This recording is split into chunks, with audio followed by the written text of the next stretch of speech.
Әзілқан Нұршайықов, Махаббат қызық мол жылдар, 4-ші бөлім.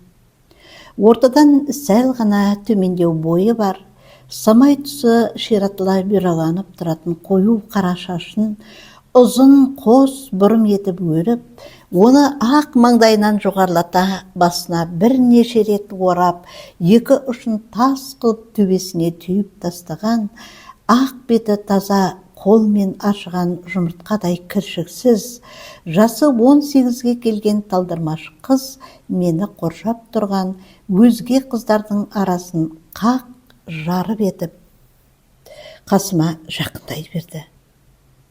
Қыздың ғажап сипатын көргенде мен ұялуды ұмытып, оған бақырайып қадалдым да қалдым. Орасан үлкен де емес, онша кіші де емес, дөңгелек қара көздер тергеуші қыздың көзіндей ойнақланбай, көлгірсіп күлімдемей, өзгеше бір пәк, таза тұнықпен жаудырай қарайды. Жылы шуақты осы қос көздің арасынан төмен қарай ақ қағазға ақ бояумен тартқан тік сызықтай болып қыр мұрны көрінеді. Осы әсем мұрын астындағы таңертеңгі гүлдей, бүрсіңкі оймақтай ауыздың мені кім сүйеді дегенде ынтыға үлбірей қалған, боялмаған қызыл еріндері қыз жүрісінің ырғағымен де, әлде өзі дір кеткендей ме, әлде тыныштық тұрған мені дір етізгендей ме, бір белгісіз жайдан қартты. Лезде сол дірілдің суға лақтырған тастай болып, алысқа, жүрегімнің түбіне қарай шым батып бара жатқаны өзіме ап-айқын боп біліне бастады. Жаныма тақап қалған қыздың ап-бақ бұтағы мен жоп-жұмыр мойыны көзім шалғанда, тамағымның ішінен бір жұмсақ нәрсе қыттықтай жөнелгендей және бір сезім пайда болды. Әсіресе оның оң бетіндегі мойылдай мөлдіреген менің көзімді де, өзімді де магниттей тартып әкетіп бара жатты. Ақ қыз алдыма келіп тоқтап, қылымсымай, қымсынбай, бейне бір өзінің туған ағасымен сөйлесіп тұрғандай үн қатты. Ағай, бұл Қанипа деген қалжыңбас қыз, деді ол мені. Сұрақтармен сонша қинаған қызыл шырайлы қасқа тіс қызды иығынан бір сипап қойып, бәрімізді күлдіріп, көңілімізді көтеріп отыратын осы кісі. Сіз оған ренжіп қалмаңыз. Неге екен білмеймін, бұл қыздың дауысын құбылтпай, бір қалыпты табиғи биясылықпен өтіне айтқан сөзі маған бұйрықтан бетер әсер етті. Жау танкімен жекпе-жек айқасуға жауапты бұйрық берген командир сөзін тыңдағандай, екі қолымды жамбасыма жапсыра ұстап, тіп-тік бола қалдым да, құп болады дегендей ишара жасап, алдымен басымды изеп, одан соң еңкейе иілдім. Бұл арадағы екі қимылдың бірі артық, бас изеген соң иілудің қажеті жоқ еді. Бірақ мен сол сәтте не қажет емес екен біліппін бе сірә. Содан соң қайтадан кеудемді керіп, бақырайып, бақжиып, қызға қарап оқтау жұтқандай тіп-тік боп серейдім де қалдым. Мұным, мен сіздің құлыңызбын, айтқаныңызды бұлжытпай орындаймын, тағы не бұйырасыз дегенім сияқтанды. Менің бұл тұрысым сылаңдаған әсем аққудың қасында өз-өзінен күжірейіп, одырайып тұрған күрке тауықтың қоразын көз алдарыңа елестетті ме, кім білсін. Кейбір қыздар мырс етіп күліп жіберді. Осы кезде бағанағы бүріскен гүл ашылайын дегендей, әлпет танытып келе жатты да, тез тоқтап, сол күйінде қозғалыссыз қалды.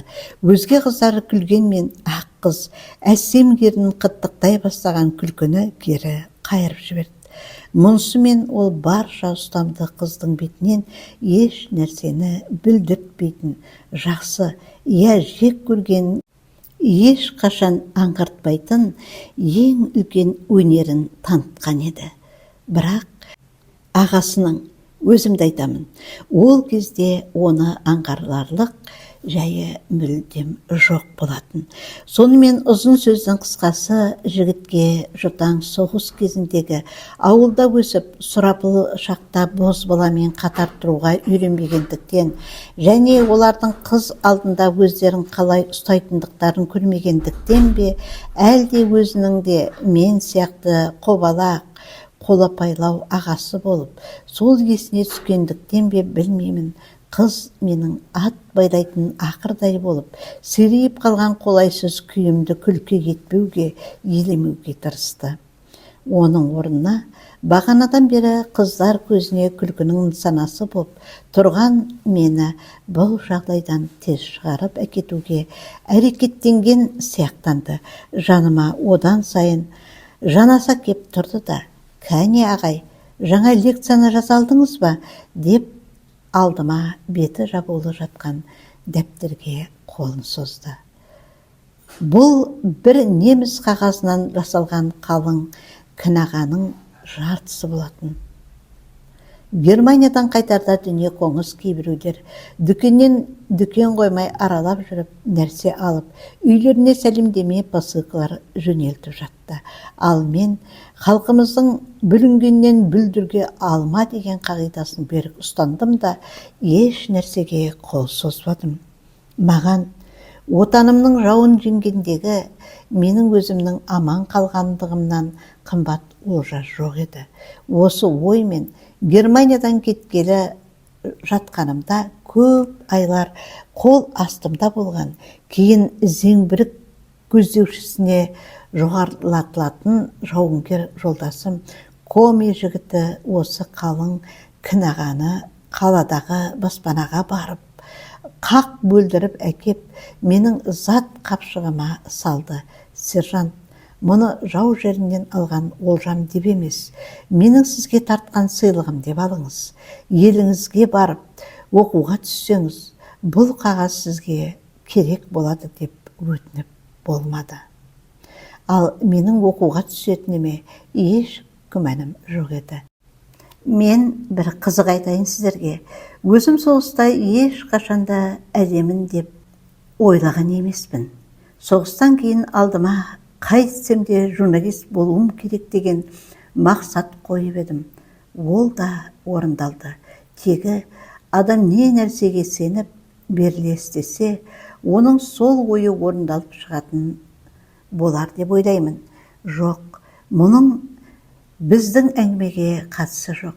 Жай еске түсіп кеткен соң айтып жатқанымда. Сонымен қыз менің алдымдағы дәптерді өзіне қарай сырғытып, бірінші бетін ашып қарады. Одан жол ортасына бадырайта жазылған «Сын есім» деген сөзден өзге ештеңе таппады. Бас жағын жазып үлгере алмай, аяқ жағын келесі бетке жазған шығар деп ойлауы болуы керек. Ол қағаздан да аппақ сүйрек саусақтары мен дәптердің екінші бетін аударды. «Бәле, ағай, ештеңе жазбапсыз ғой», деді ол келесі беттің де таза тұрғанын көріп. Дес бергісі қыз маған «Ештеңе жаза алмапсыз ғой» демей, «Жазбапсыз ғой» деді. Тегі сол сөзінің өзі менің көңіліме келіп қалды деп ойлаған болуы керек. Дереу оны және жұмсартуға тырысты. «Ой, ағай, мұндай бола береді. Шу дегенде осы отырған бәріміз де лекция жаза алмағанбыз. Адам бірте-бірте төсегеді. Алдымен әр оқытушының үніне құлақты үйрету керек». Осы кезде дәлізде соғылған қоңырау үні де естілді. Мені қоршап тұрған өзге қыздар да өз орындарына қарай ойысты.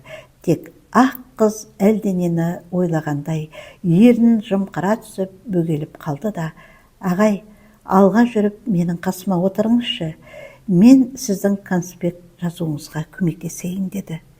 Мен не істерімді білмей, бұл ұсынысқа не дерімді білмей, сәл бөгеліп қалдым. Мұным Қыздың бұл сөзді шын ықыласпен айтып, өзіме қиыла қарағаны, су қоспаған таза спиртті жұтқан адамның алдымен тұншыға жаздап барып, дем алғаннан кейін, көмейінен төмен қарай әлдене ішін өртеп, ақырын жылжып бара жатқанын сезіп, біраз үнсіз отыратыны сияқты бір сәт еді. Бұған дейін бұл қызға бас изеп, сақаудай ыммен жауап бергеннен басқа үн қатып ештеңе дей алмағанмын. Дей алмағаным, оны көргеннен ақ тіл мен жағымнан айырылдым. Қыздың ақ дидарынан шыққан әлде бір асыл күш менің сөйлеуге тілімді келтірмей, көмекейімді тас қып буып тастаған тәрізденді. Міне, сондықтан бұл жолы да мен қызға ризалығымды ыммен білдіріп басымды изедім.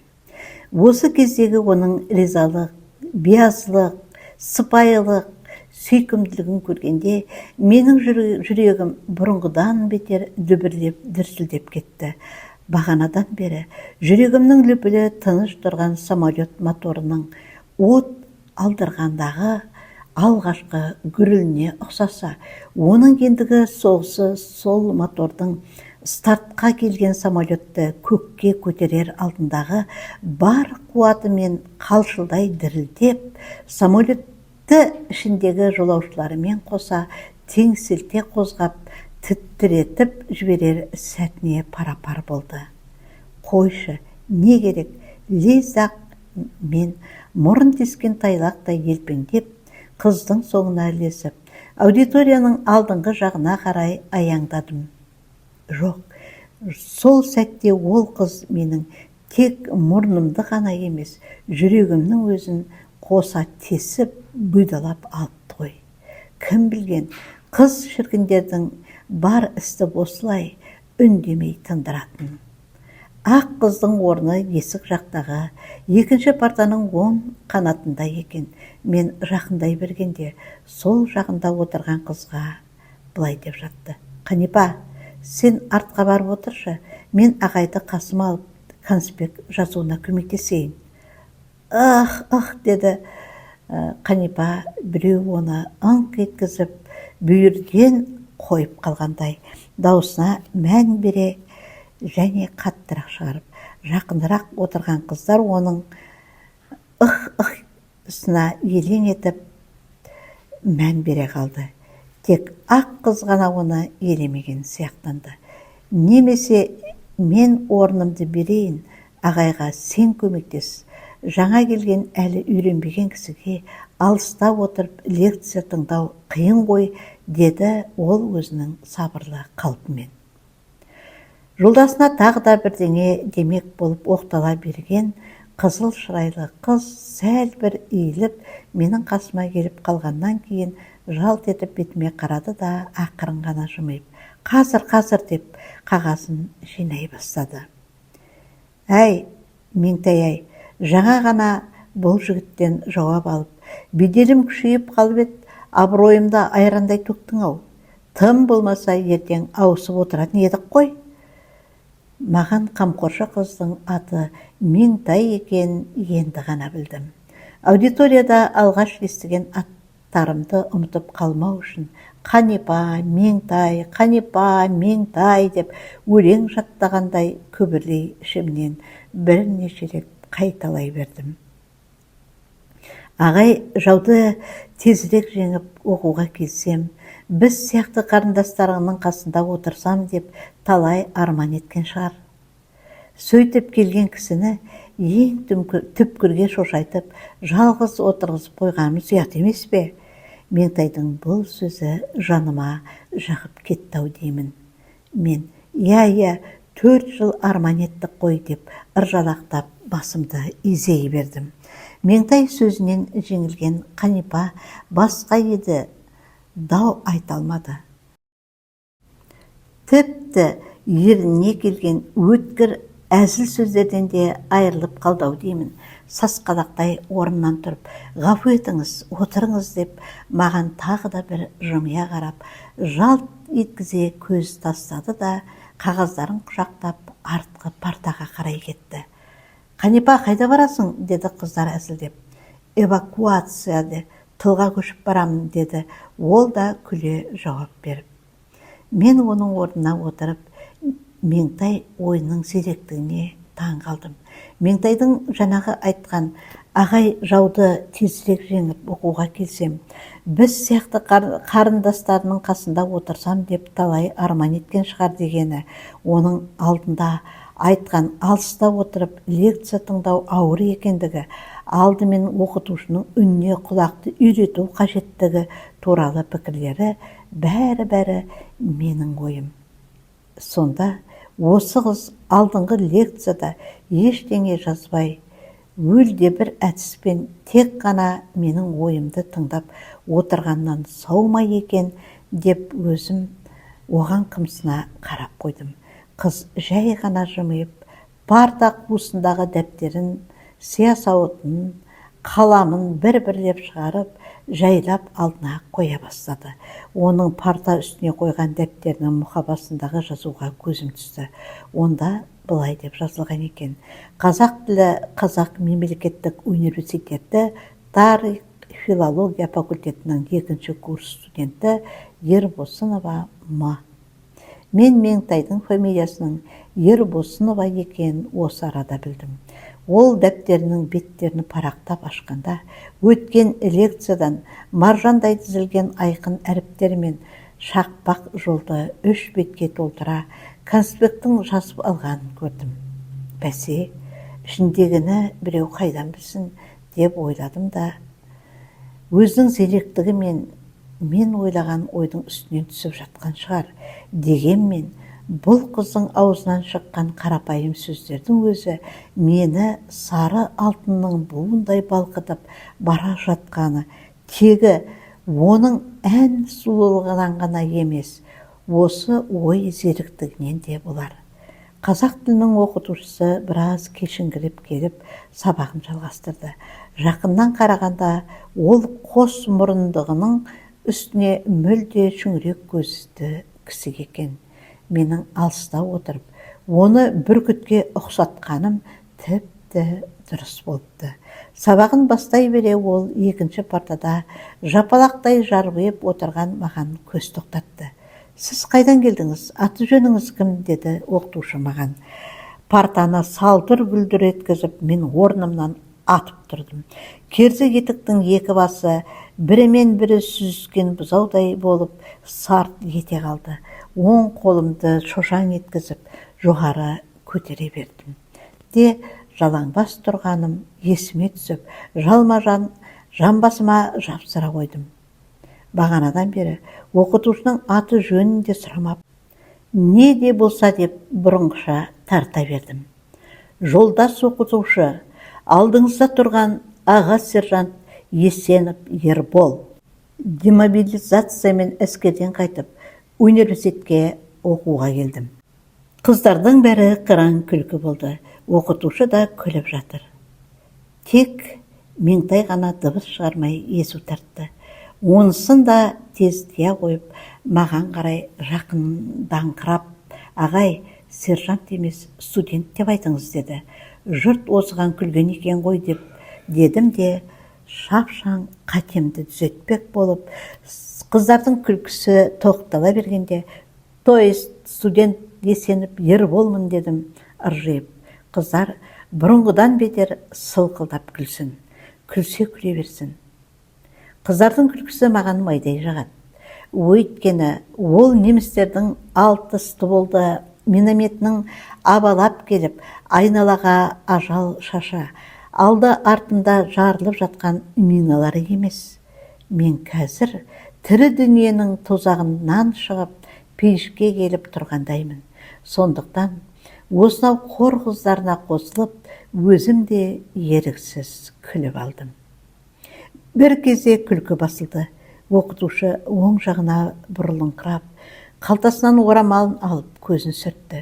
Тегі мен орнына отырды ма деп ойлады ма, әлде маған қарасам күліп қоярмын деді ме, білмеймін. Оқытушы сол қырын қараған күйі сабағын бастады. Ал мен отырғаным жоқ. Отырмағаным, әскерде ондай тәртіп жоқ. Шені кіші адамдар аға командир рұқсат еткенде ғана орнына отырады. Бұл жерде оқытушы аға командир есебінде. Ендеше мен ол отыр демей орнымнан жайғасуға тиісті емеспін. Өстіп, өзімнің тәртіптілігімді танытпақ болып қалшиып тұрмын. Меңтай маған сыбырлап, отырыңыз деді. Тәртіпті солдат қалай отыр? Ал мен оқытушының әскерде болмағанын, әскер тәртібінің иісі мұрнына да бармайтынын қайдан білейін? Мен одан сайын екі жамбасымды қаттырақ қысып сіресе түсемін. Қыздар күлкіге булығып, тағы сықылықтай бастады. Тіпті болмаған соң Меңтай мені гимнастеркамның етегінен тартып өзіне тартты да отырыңыз деп жалынғандай болды. Мен қыздың көңілін қимай отырайын деп ойладым да оқытушыға қайта қарадым. Ол алдындағы конспектісіне үніліп, сын есім туралы лекциясын төпелеп жатыр. Мен жаққа ақы берсең де бұрылатын емес. Бірінші рет әскер тәртібін бұзып, амалсыздан отыруыма тура келді. Рұқсатсыз отырғаныма бейне бір намазым қаза болған молдадай ішімнен бұрқылдап, қос мұрын оқытушыны кінәладым. Дегенмен, ол мен жаққа бұрыла қалса, тез орнымнан атып тұруға және әзір болдым. Осы кезде ол көзін менен асырып арт жаққа қарады. Оқытушы маған назар аударған екен деп, елбен етіп ұшып тұра жаздадым. Менің мұныма Меңтай амалсыз жымиып, ақырын ғана бас шайқады. Әскерде сүйекке сіңіп кеткен тәртіпке байланысты осы қылығымнан мен кейін қатты ұялып жүрдім. Оған мынандай тағы бір себеп те болды. Сол күннен кейін іле-шала тәкеңнен хат алғанмын. Ол былай деп жазған екен: Ербол, аманбысың? Оқуға түскеніңе қуанып жатырмын. Сенің түсетініңді білгенмін. Мен де аманмын. Өзім келген күннің ертеңінде ақ бір асауға бұғалықты тастап кеп жібергенмін. Бірақ әлі құлағына қолын тиген жоқ. Ноқтаны ыңғайлап ұстап, жалын сепалап жақындап келемін. Әлде қашан атты құртып алатын едім. Өзімнен болды. Өйткені келген күні мен оның шешесін өлтіріп ала жаздаппын. Әңгіме былай. Ауылдың үлкен кішісі біздің үйге маған сәлемдесуге келіп жатты. Мен де оларға әскери тәртіппен ізет көрсеттім. Келгендер не қолымды алмақ болып, не бетімнен сүйуге ыңғайланып, төрде отырған маған қарай ұмтылды. Мен орнымнан атып тұрдым да, оң қолымды сарт еткізіп шекеме көтеріп, «Здравию желаю, старший сержант Майшанов» деп қатты айқайлап, қаққан қазықтай боп бажырая қаламын. Міне, осыған соғыс көрмеген су жүрек 2-3 жаман кемпір шалқаларынан түсе жаздап талып қалған болатын. Жұрт олардың бетіне су бүркіп жатқанда мен әкетіңдер, санротаға барыңдар деймін баяғы. Өйткені маған сәлемдесуге басқа жұрт та келеді. Кемпірлерді төрге серейтіп салып қойып отырайын ба сол? Құдай ұрғанда жанағы талып қалған кемпірлердің бірі мен жақсы көрген қыздың шешесі боп шықпасы бар ма? Алыстан ажалдың аузынан қайтқан бала ғой деп, емірене еңкейіп, құшағымды жая бергенімде, төрде тып-тыныш отырған алпамсадай жігіт алақ-жұлақ етіп атып тұрды. Кеудесіндегі теңгеліктерді диуананың асасындай сылдыр-сылдыр қағып, әкесінің атына әлде бір түсініксіз сөздерді қосып, арс-арс ете қалғанда иманым ұшып, жүрегім жарылып кете жаздады. Мен ондай диуанаға қызымды бермеймін деп айтады дейді сол кемпір. Диуана деп отырғаны мен. Тапқан екен диуананы. Біздің жағдай осы. Бірақ кемпірдің қарсылығына қарамастан атаканы күшейтіп жатырмын. Сен өзің де сыпайысың ғой, дегенмен де осындайдан сақ бол. Әскердің заңы ауылға жарамайтынын байқап қалдым. Жақсы көрген біреуің болса, маған ұқсап, үркітіп алып жүрме. Ал мен болдым, қанды көйлек досың Тәкен. Хатты оқып, алдымен шек сілем қатып күліп алдым. Артынан өзімнің алғашқы лекцияда аға сержант Есенов деп орнымнан атып тұрып, одан рұқсатсыз отырмаймын деп қалжырып тұрып алғаным есіме түсіп, кірерге тесік таба алмай өз-өзімнен қысылған едім. Дегенмен де, әскерден қайтқан адамның бойындағы бұл сияқты сол теліктер көлденеңнен жұртқа күлкілеу көрінгенмен, әскер тәртібінің осылай сүйекке сіңісті болып, көпке дейін көңілден кетпегеніне өз басым бір себептен өкінбеймін де. Өйткені сүйекке сіңбеген тәрбие емес. Тәртіпті, ынтымақты әскер ғана жауынан жеңілмейді. Меніңше, осы күнгі жастар тәрбиесі үлкен 3 бөлімнен құралады. Ол семья, мектеп және әскери өмір. Осы 3 тәрбиені өз бойыңа дұрыс сіңіре алған жас адам жақсы азамат. Ондай ұрпағы бар отан, ұлы отан, оны ешқашанда жау ала алмайды. Мұның өзі бүйректеу әңгіме болып кетті-ау деймін. Енді оны қойып, әлгі аудиторияға қайта оралайын. Мен орнымнан отырғаннан кейін қыз ақырын ғана жымиып, басын шайқады. Дедім ғой, онысы да меңтайдың мені жазғаны ма, әлде жақтағаны ма, аңғарғаным жоқ. Бар байқағаным, қыз сыпылдатып, өз дәптеріне тағы да жарты беттей жазып тастаған екен.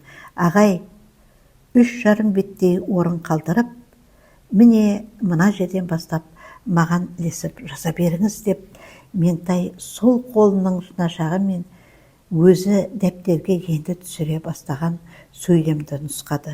Қыздың шынашағы аппақ жып-жұмыр екен. Одан азыңқы өзге саусақтар әсемдігі әдемілігімен және жан күйдіреді. Әттең, мына саусақтарды шөпілдетіп сүйер ме еді, тым болмаса ақырын ғана сыртынан сипар ма еді деп мен кәмпит көрген баладай жұтынып телмірдім де қалдым. Менің сұқтанып отырғанымды сезді-ау деймін. Қыз дәптерінің шетін басып тұрған әсем саусақтарын ақырын ғана жұмып, жұдырығын түйіп алды. Жас баланың жұдырығындай сүйкімді сол бір жұдырықты жұтып қояр ма еді деп мен оған да қызыға қарадым. Оң қолымен сыпылдата конспект жазып жатқан қыз жаңағы жұмған жұдырығын дәптер шетінде сәл ұстап отырды да, маған сездірмеуге тырысып, сол қолын жайлап тартып алып төмен түсірді. Алақанымен сипалап, партаның қуысынан бірдеме іздеген сияқтанды. Онысы менің көзімді тайдыру үшін жасаған қулығы ау деймін. Өйткені сия сорғыш іздеді ме дейін десем, онысы дәптердің үстінде, оң қолының астында жатыр. 1 минут қана осы арада бір көлденеңнен әңгімеге тоқтала кетейін. Лекция жазып отырған кезде көл терлейтінін, ал қағаздың тер тиген жеріне сия жайылып кететінін, өйтпес үшін оң қолының астына сия сорғыш не бір басқа қағаз төсеп отыру керектігін мен кейін Меңтайдан үйрендім. Ментай үйреткен осы әдіс маған өмірлік айнымас әдет болып кетті. Күні бүгінгі үйде, кеңседе отырып, газетке мақала немесе очерк жазғанда бір бет ақ қағаз алып, ортасынан бүктеймін де оң қолымның астына салып, әр жол сайын оны сол студент күнімдегі сияқты төмен қарай сырғытамын да отырамын. Ал аудандарға командировкаға шыққанымда шақтап қойын дәптерімнің ішіне де сондай бөлек қағаз салып аламын. Неге десеңіз, мен жол жазбаларымды қойын дәптерге тек қана сиямен толтырамын. Карандашқа сенбеймін. Карандаш тұрақсыз, әйел сияқты жазғаның қазір бадырайып тұрғанмен, біраздан соң із-түзсіз болып өшіп қалады. Кейде сондай қағазды ортасынан бүктеп, немесе қойын дәптеріме шақтап кесіп жатқанымда ойыма меңтай түседі де, жақсы көрген жаныңнан үйренген әдет жадыңнан шықпайды екен-ау деп қоямын ішімнен. Жә, енді жаңағы жерден қайта сабақтайын. Сиясы алдында тұрған сияз сорғышы оң қолының астында жатқан қыздың партаның астынан басқа еш нәрсе іздей қоятын жөні жоқ еді. Тегі Меңтайдың мұнысы қолыма қарама дегені шығар, дедім де мен лекция жазуға ыңғайландым. Гимнастеркамның омырау қалтасынан бір басына сол кезде 86 аталатын қаламыш сұғылған қаңылтыр қаламымды қолыма алып, Меңтайдың сиясынан жазуға ыңғайландым. 4 жыл бойы майданда санаусыз солдат, сансыз техника, қаптаған қала, деревняларды толассыз жалмап отырғанның үстіне арттағы елге көзге көрінген дүниенің бәрін түк қалдырмай қылғып жұтып келген жебір соғыстың жойылғанына жарты жыл ғана толған. Ол кезде студент үшін бір сауыт сияның қасқалдақтың қандай қымбат қазына екен мен артынан білдім. Қасына өзі шақырып әкелген қыздың сиясы да ортақ шығар деп қолымды соза бергенде ақ Меңтай жазыңыз дегендей басын 2 рет изеп ишара білдірді. Сонда ғана менің бәләй рұқсат сұрауым керек-ау деген ойыма келді. Жаманның ақылы артынан түседі деп маған осындай ойлар ылғи кейіннен келеді. Енді қайтадан сұрап жатудың реті жоқ. Не де болса қаламымды Меңтайдың сауытына батыруға ыңғайландым. Сөйтсем сиясауыт деп мардымсып отырғаным бармақ басындай ғана шүршиген шиша екен. Оның қай жерінде сия тұрғанын бір Құдайдың өзі білсін. Бұл пәлені аударып аламын ба деп қолым дірілдеңкіреп, оның тар аузына қаламымды әрең дегенде бір батырып алдым-ау әйтеуір. Ал Меңтайдың қалам ұстаған қолы тары жоғыған торғайдай болып сиясауыттың аузын жып-жып еткізіп тез-ақ табады. Қойшы, қыздың сиясауытына сығалап отырып, қаламымды 2-3 рет сұққаннан кейін ептеп мен де жылпылдата бастадым. Кейде оқытушының айтқанын тұтас жазып үлгеріп, кейде ести алмаған сөзімді Меңтайдың жазғанынан қарап, ілініп салынып конспекті құрастырып жатырмын. Алғашқы сағаттағыдай емес, оқытушының үніне де құлағым үйрене бастағандай. Онда бір жолда жазалмаған болсам, енді бір бетке жуық өтіп сойдақтатып тастадым. Қуан, Ербол, сенен бірдеме шығады деймін ішімнен. Өзімнен өзім масаттанып сияға қарай қолымды және соза бергенімде өң бойымды электр тоғы соғып кеткен сияқтанды. Сөйтсем, төмен қарап жазып отырған Меңтай екеуміздің бір мезгілде созылған қолымыз сауытқа қатар жетіп, қапталдасып қалған екен. Кішкентай әсем аппақ қол мен быртықылау қап-қара қол бір-біріне тиіскенде электр сымының 2 ұшы бір-біріне жанасып, сол жерден жарқылдап от ұшқындап жатқандай. Екеуін тез айырып жібермесе, өшпес өрт тұтанатындай күй туған екен. Жүрек лүпілдеп, қан лапылдап, дене дуылдап кетті. Осы қазір күйіп, көмір боп кетсем де, менің өз қолымды қыз қолынан ажыратып алғым келмеді. Меңтайдың мені мерт еткісі келмеді ме, әлде аға деп сияны бұрын алуға жол бергені ме, білмеймін. Ол өз қолын айлап кері тартып алды да, дәптерінің келесі ақ бетін аударыстырып қарай бастады. Сиясауыт бастағаннан кейін қайтадан ештеңе болмағандай, бұрынғысындай сабырлы қалпында конспектісін әрі қарай жалғастырып жаза берді. Бірақ қыз сабырлы болған сайын менен сабыр кете бастады. Оның ақ саусақ, ақ білек, ақ мойнына көзім түскен сайын буын-буыным құрып, Безгекке ұшырағандай бойым қалтырай түсті. Оның үстіндегі ангор ешкінің жүнінен тоқылған ақ свитерге дейін мені елітіп, елжіретіп, дүниеде сол свитерден сүйкімді Меңтайға содан жарасымды киім жоқтай болып көрінді. Осы күйде отырып, лекцияның ырғағына ілесе алмай асықтым ба, әлде сол сәтте көзіме Меңтайдан өзге ешкім, еш нәрсе көрінбей кетті ме, білмеймін. Ілгері созған қаламым сауыттың ернеуіне тиіп, көксия мөлт етіп Меңтайдың дәптеріне ақтарылды да, сауыт домалай жөнеліп, оның ақ свитерінің етегіне барып құлады. Менің бұл кездегі жағдайымның қандай болғанын сіз сұрамаңыз, мен айтпайын. Жазушы кісісіз ғой. Өзіңізді менің орныма қойып, мөлшерлеп түсіне беріңіз. Менің бар білетінім, сол сәтте өзімнің жерге кірерге тесік таба алмағаным. Әйтпегенде қайтейін. Ағалап, жаны ашып, жақсылық жасағалы, жанына шақырып әкелген қызға қиянат жасап алсам. Қиянат демей немене? Оның еңбегін еш етіп, дәптеріне сия төгіп, свитерін былғасам. Кетіңізші орныңызға, өзіңіз бір адам емес, аю екенсіз десе, не деймін қазір? Ашуланса, ауыл қыздарының тілі ащы келеді.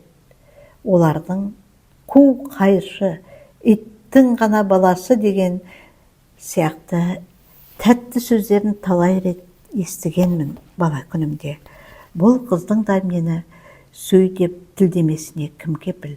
Мына қаптаған қыздың ортасында масқараға ұшырайтын болдым-ау. Бұдан да бағанағы орнымда отыра бергенім артық еді. Бір көрген қыз бір ауыз жылы сөз айтты деп желпеңдей кеп жөнеліп едім.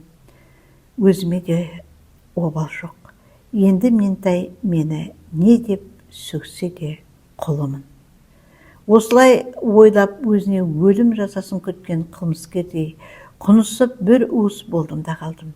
Беті аузым бір түрлі бұжырайып кеткен шығар деп ойлаймын. Әйтеуір жалынышты түрімен жапалақ қағып, біресе парта үстіндегі көгала болып қалған дәптерге, біресе Меңтайдың алдындағы аузымен маған қарап, мен не істер екен деп аңдып жатқандай көрінген кішкентай сия сауытқа кесек-кесек қарай бергенімді білемін. Соғыста жүргенімде бір күні мені іздеп артиллерия полкына майдандық газеттің тілшілері келді. Өздері 3 адам. Бір орыс, бір қазақ, бір өзбек екен. Ана екеуінен дәрежесі үлкен капитан қазақ менімен бұрыннан таныстай бірден шүйіркелесіп кетті. Оның себебі де бар еді. Мен дивизиялық және майдандық газеттерде артиллеристер әмірінен хабар, мақалалар жазып тұратынмын. Жас кезінде қай қазақ өлең жазбаған. Ара-тұра ол газеттерде менің өлең сымақтарым да жарияланып қалатын. Содан сырттай мені жақын тартатын капитан Бағи Уазитов өз газеттеріне материал жинай. Алғы шепке шыққан бұл сапарларында жолдастарын ертіп маған жолығуға келіпті. Редакциядан ала келген блокнот қағаздарын беріп қарқ қылып тастады. Соғыстан аман қалсаң, журналист бол. Казгудың журналистика бөліміне түс. Мәслихат та айтып жатыр. Тірі болсам, расында да журналист болуым керек деген ой менің басымда сонда ұялаған еді. Біз батарея желкесінде жертөледе сөйлесіп отырған болатынбыз. Бір кезде алдыңғы шеп жақтан гүрс еткен үн шықты да лезде жерді солқ еткізе дүрс ете қалған және дыбыс естілді. Япырай, танктен атқан жоқ екен деп ойладым мен. Өйткені танктен шыққан снаряд лашындай ұшқыр келеді. Оның гүрс етіп столдан шыққандағы дыбысы мен шарқ етіп нысанаға жетіп, жарылғандағы үннің арасындағы алшақтық азғантай ғана болады.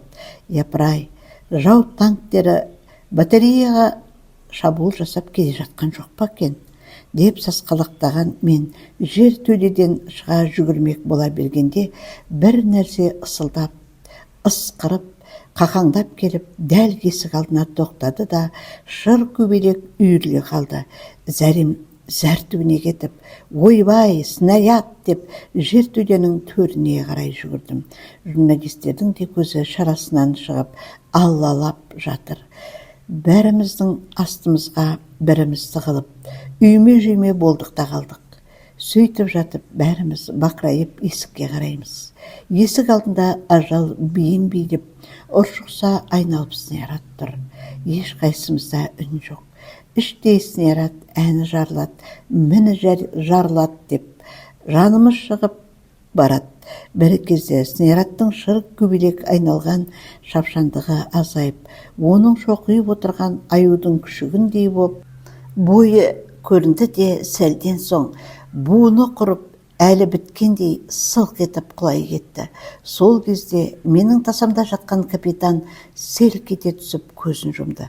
Снаряд құласа да, жай таппай аунақшып, дөңбекшіп, өледі дегендей әлденеше рет тыпыршып барып, әрең тынышталды. Соның өзінде де, әй, қайдасыңдар деген мойынсыз мұқыл тұмсығымен бізді іздеп, жер ескеп жатқандай боп, басын жертөленің есігіне тірей тоқтады. Біреуміз басымызды көтерсек ақ, снаряд көмейінен қорғасын бүркіп жіберетіндей сияқтанды. Алла, деді қазақ. Ойбай, деді өзбек. Бәріміз бірдей көзімізді тас жұмдық. Енді қазір снаряд жарылып, төртеуміздің парша-паршамыз шығатын сәтті күттік. Жоқ, біз асыққан екенбіз. Біз төртеуміздің парша-паршамызды шығаратын снаряд Германияның ажал фабрикасында жасалмаған болып шықты. Сонымен не керек? Әрі жаттық, бері жаттық, снаряд жарылмады. Осы иттің өзі біздің қасымызға келіп, жарылғалы жертөленің ішіне кіріп кеткен жоқ па екен деп, мен ақырын көзімді аштым. Жоқ, өйтпепті. Үй күзеткен итке ұқсап жатыр, есік алдында тоңқиып. Жолдастар, бұл снаряд емес, болванка болды. Мен шығып әрі апарып тастайын дедім қасымдағыларға. Ойбай, қарағым барма, деді капитан безек қағып. Бұл кеш жарылатын снаряд. Ойбай, қозғалма, деді өзбек журналист. Сенің қимылыңмен ауа қозғалады да снарядты соғады. Содан соң бәріміз бірдей ғарып боламыз. Черт возьми, деп орыс журналист одан не істерін білмей. Өстіп отырғанымызда бірнеше секунд уақыт өтті. Осы тұсқа кешеден бері анда-санда бір болванка келіп түсіп, жарылмай қалатынын білетін, мен орнымнан тұрдым. Әлде журналистердің алдында өзімді қорықпайтын батыр екенімді көрсеткім келді ме, қайдан білейін. Алды артты ойдатпайтын, жастықтың қызуы бойымды кернеп, бір басып, екі басып, есікке қарай аяңдадым. Болванка болмай, басқа снаряд болып, жарылып кетпес пе екен деген ой да келді. Алайда, шешінген судан тайынбас деген емес пе, кейін қайтпай ілгері ұмтыла бердім. Ептеп, есіктің сәкісіне де көтерілдім. Бұл жақта болванка жарылмайтын снаряд арасында да кешеден бері 2-3 рет көріп көзім қанып қалған болванканың өзі тәрізденді. Оны құйрық жағынан ұстап, көтеріп алайын деп еңкейе бергенімде капитанның: Ербол қарағым, хош, біз үйіңе хабарласамыз деп жыламсыраған үні естілді. Шоққа қызған шойындай ыстық, ауыр снаряд шинелімнің жеңімен қапсыра ұстап, жерден көтеріп алдым да, аяғымды бір басып, екі басып, жертөленің сыртындағы шұңқырға қарай аяңдадым. Снарядты жерден көтеріп алуын алсам да, одан құтылғанша асықтым. Жаңа журналистердің қасынан батырсынып тұрғаныммен, оларға да жан керек екен. Неге тұрдым? Жай жатқан жыланның құйрығын басқандай боп. Неге мұны көтердім де қалдым? Бұл пәле болванка емес. Басқа бір шарқ ете түссе, менен бір жапырақ та қалмайды. Ал әлгінде бәріміз жертөледе жатқан кезде жарылса, бәлкім жаралы болсам да, тірі қалатын ба едім деп ойладым. Осы сәтте қос қолдап көтеріп келе жатқаным ауыр қара снаряд емес, шиыршықталып жатқан қара жылан сияқты болып көрінді. Ол қазір басын қылқан еткізіп көтеріп алып, менің мойныма орала түсетін тәрізденді. Осыдан кейін өң бойымды қара тері жауып кетті. 30 метр жердегі шұңқырға батпаққа 30 километр жүргендей болып әрең жеттім. Снарядты шұңқырдың шетіне жатқызып, ептеп түбіне қарай домалата бергенімде, ол шынында жыланша ысылдай бастады. Мен жан ұшырып кейін қарай қаштым. Алқынып жер төбеге жетіп, ішіне кіре бергенде сырт жақтан гүрс етіп жаңағы снаряд жарылды. Оның болванка емес, кеш жарылатын снаряд болып шыққанын мен сонда ғана білдім. Есіктен ішке қарай домалап келе жатып, капитанның «Алла» деп ышқынған даусын тағы да естідім. Жертөлеге тұсаулы аттай бір секіріп қалды да, оның тер жақ іргесі құлап, үстімізге суық топырақ сау ете қалды. Алыстан келген дүмпуі мынандай: ал бұл пәле жаңа жанымызға жарылса, төртеумізді бірдей жайратып кетер екен-ау деп ойладым ішімнен. Меңтайдың алдындағы жатқан сиясауытты көргенде осы оқиға есіме түсті. Бірақ махаббат мысы басқан адамның қозғалуға халі келмейді екен. Кеше ғана жарты бұт болванка жерден көтеріп алып, жер үйден аулаққа апарып, лақтырып тастаған солдаттың енді міне саусақ басындай шишаны жатқан орнынан көтеріп алуға батылы да шамасы да жетпеді. Менің қолымнан келмеген бұл қайрат Меңтайдың қолынан келді. Ол шу дегенде, бәләй дегендей, астыңғы ернін босаң тістеп, не істерін білмегендіктен сәл бөгеліп қалды. Содан соң ұзын қою кірпіктерін бір-екі қағып жіберді де, мен жаққа бұрылып та қарамастан, сияны бейне бір көзі төгіп алған, өзі ғана кінәлі жандай жай таныта, алдына құлаған сиясауытты алып, жайлап партаның үстіне қойды. Ақ свитер етегінің алақандай жері әп-сәтте көгала болды да қалды. Бірақ оған Ментай мән бермеген болды да, жәудіреп маған қарады. «Қысылмаңыз, ағай», деді. Бұған бейне бір өзі кінәлідей. Онысына менен кешірім өтініп, жалынғандай болып айтты. Содан соң артқы партадағы қыздарға қарай бұрылды да: «Қыздар, сияларыңды бере қойыңдаршы», деді. «Не боп қалды, Меңтай?» деді арттағы екі қыздың бірі жәп етіп. «Свитерді былғап алдың ба?» деді екіншісі жана ашығансып. Бұлардың сөздерін естігенде менің маңдайымнан тағы да бір шып-шып тер шықты. «Жоқ, жәй әншейін», деп Меңтай қыздардың сиясына қаламын батырып алып, дәптерінің ақ бетінен бастап қайтадан жазуға кірісті. Жаза бастап басын тез көтерді де: «Ағай, сіз де мына қыздардың сиясымен жаза беріңіз», деді. Ұялған тек тұрмас дегендей, сасқалақтай бұрылып, арт жаққа қарадым. Онда да бір шүмшеген сауыт тұр. Бір жақсысы, оны қыздардың бірі дәптерінің шетіне басқан сол қолының екі саусағымен қыса ұстап отыр екен. «Қой, біреуінің сиясын үстіне төгіп жетістіріп едім. Енді мына қыздың қолына қалам тығып алып сорлатармын», дедім де, тырп етпестен отырып қалдым. Ми айналып жерге түсердей, ыстықта ауыр жүк, қару жарақ арқалап, жорықта келе жатқандай болып, гимнастеркамның жеңімен самайымды, маңдайымды сипай бердім. Қоңырау соғылғанда басы көзін тер жауып, болдырған зеңбірік атындай сенделектеп, сүмірейіп, сүйретіліп, орнымнан әрең тұрдым. Міне, құрметті менің арнамның сүйікті оқырмандары және қонақтары, сіздер жазушы Әзілқан Нұршайықовтың «Махаббат қызық мол жылдарының» 4-ші бөлімін тыңдап отырсыздар.